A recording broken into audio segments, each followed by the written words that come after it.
वतन की राह में संविधान बचाओ नागरिक अभियान मतदाताओं के बीच हो रहा लोकप्रिय। वतन की राह में पड़े धार्मिक राष्ट्रवाद के रोड़े हटाने और महंगाई, बेरोजगारी, नोटबंदी और महिलाओं का सम्मान सुरक्षित रखने के लिए आम मतदाताओं से भाजपा को हराने की अपील। पोती की चिट्ठी दादी के नाम वाले पर्चे में एक वोट महंगाई, बेरोजगारी और ईडी सीबीआई के दुरुपयोग के खिलाफ डालकर भाजपा को हराने की मतदाताओं से की जा रही है अपील।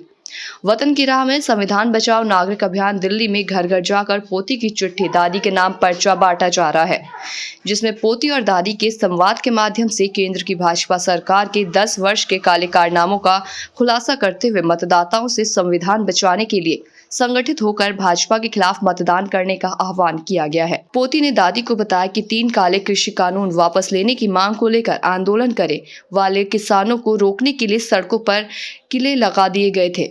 किसानों पर लाठीचार्ज हुआ, उन्हें आतंकवादी खालिस्तानी टुकड़े टुकड़े गैंग बताया गया और उसके बाद भी किसानों ने मोदी को झुकाकर जीत हासिल की।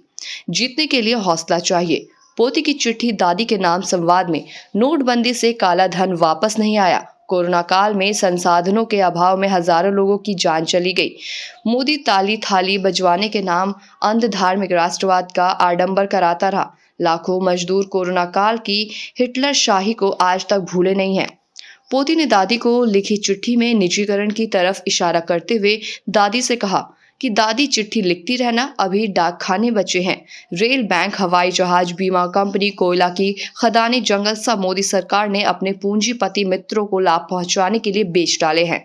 अगर मोदी की एक बार फिर सरकार बन जाती है तो पूरा देश बेच डालेगा। पोती ने दादी को बताया कि सरकार ने इलेक्टोरल बॉन्ड के नाम पर करोड़ों रुपए वसूले। वो तो सुप्रीम कोर्ट की लताड़ के बाद केंद्र की भाजपा सरकार का असली चेहरा बेनकाब हो गया है। इलेक्टोरल बॉन्ड की कालिख से भाजपा नेताओं के चेहरे काले पड़ गए हैं। नौकरी के लिए परीक्षाएं तो होती हैं, पेपर लीक हो जाता है। नौजवान आंदोलन करें तो लाठीचार्ज किया जाता है। सरकार क्या चाहती है? 10 वर्ष में लाखों नौजवानों का आधा जीवन इस सरकार ने चौपट कर दिया है।